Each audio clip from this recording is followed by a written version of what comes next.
Hi, this is Becky with Icing on Top Becky's Cakes, and today we're going to do the Spilling Out Spring Cake, which is a tipped over flower basket cake with all these lovely flowers pouring out. And we're going to use, for our cake today, we're using the Wilton doll mold. And what I did is I just leveled the top here. And here's the pan if you haven't seen it before. A lot of times you just flip this over and use it as a doll skirt, but we're going to use it as our basket. And then I have this little 4-inch just because I need to draw a circle. I've placed a piece of wax paper and taped it to this cake board. And what I'm going to do is I'm taking my black buttercream and I'm just going to pipe a circle all around that just so I get a perfect small circle. And then after I pipe that, I'm going to fill it all in with black buttercream. After we fill it in, we're just going to smooth that out, and then we're going to take chocolate buttercream and we're going to pipe a circle right around that small black circle with the chocolate buttercream. And after we pipe that around, we're going to also smooth that out so it's all pretty even. And then we're going to take our cake and turn it upside down and put it right over that circle. You want to make sure that that circle is big enough that it's going to fit your whole cake so that it's all the way around buttercream. And then after we press it down, we're going to pipe right around the edges with a little more buttercream and then scrape it off around the sides.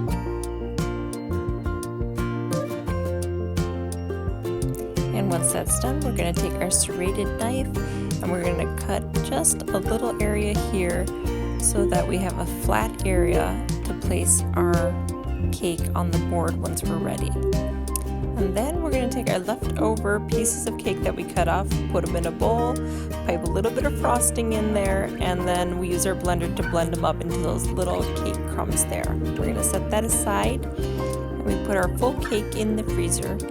And then we'll get out our colors. And here I have gold. These are all gel food coloring except for my gold shimmer. And we have brown food coloring. And then we have black, super black gel food coloring. These are all AmeriColor. And there's my super white. And then I'm going to show you the gold sheen. Now this is airbrush food coloring. It's a lot thinner than the gel food coloring, and it's what I'm going to use to thin each of my gel food coloring when I paint. Now I pull the cake out of the freezer. It's been in there for about 30 minutes, and I'm going to give myself some buttercream there so that there's something to stick on, because that's what's going to go straight on my cake board. So now I need to take the cake off of this board and put it onto this one, and then peel off the wax paper so I can begin to paint on the area that we had just frozen.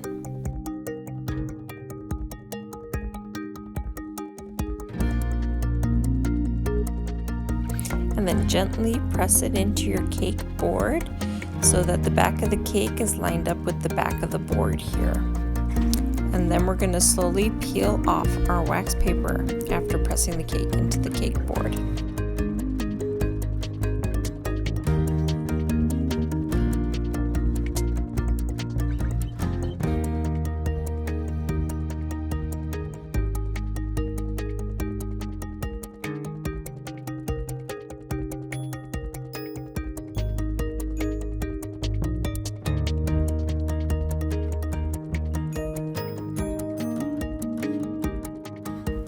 There's one little area that didn't quite want to come up, but that we can fix that with a little bit of buttercream that we can pipe right back on there.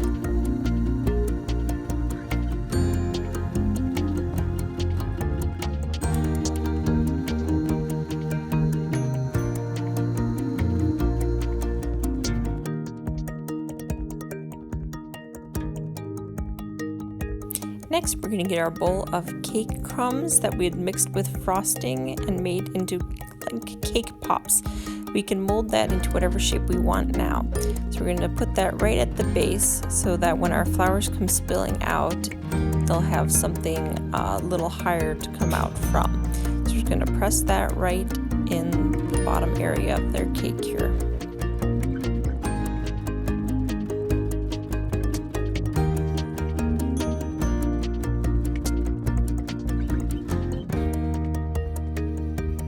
Now we're going to take our gel food coloring and mix a little bit of our airbrush paint colors to thin it out. And we're going to paint all the way around our cake to make it kind of look like the inside of a basket would. And the reason I like the gold shimmers because I feel like maybe it gives it some of the sun highlights as the sun might hit it on its way in. And so then I'm just going to alternate between brown and then black close to the top because I want more of a shadow up there. And then you just play around with it as you go.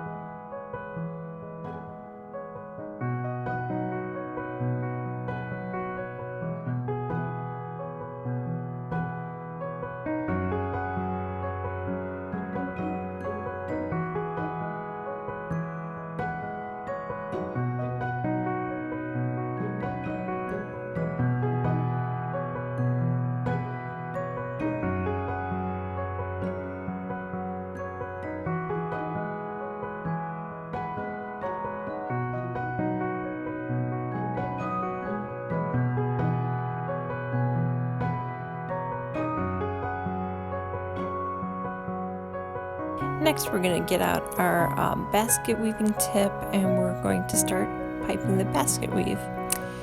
And if you want a little better details about piping the basket weave, I have a tutorial about piping borders and stuff, and the basket weave is one of those, and it also comes with a practice sheet. So if you want to practice the basket weave more, you can do that before piping it on a cake.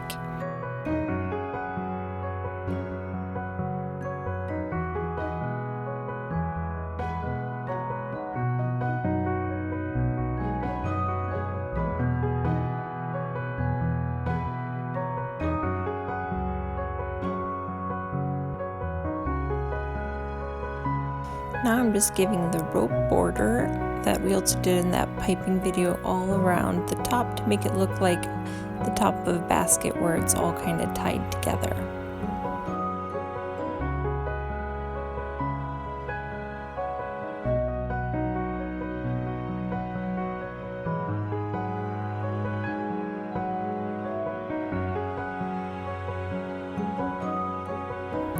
Before I take my flowers out of the deep freeze, I want to pipe on some buttercream here so I have somewhere for them to stick to. Now, if you want to see the different flower tutorials of me piping these flowers before I put them in the freezer, I have lots of other tutorials that include most of the flowers that you'll see here.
After placing all the flowers, I want to pipe on a bunch of leaves in between all the spaces to make it look really full here.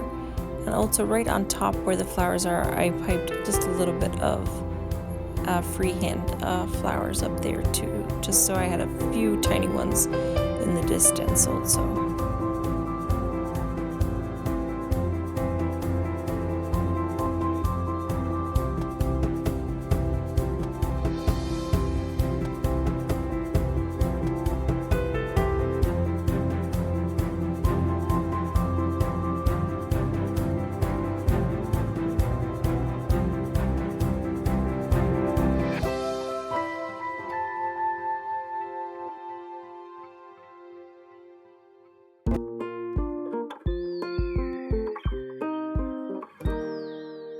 And then I'm going to place my blown sugar bird right on top. And if you want to see more about blown sugar and stuff, I have a tutorial for blown sugar and different, I have swans on there and other things. So please check out my other tutorials. Thanks.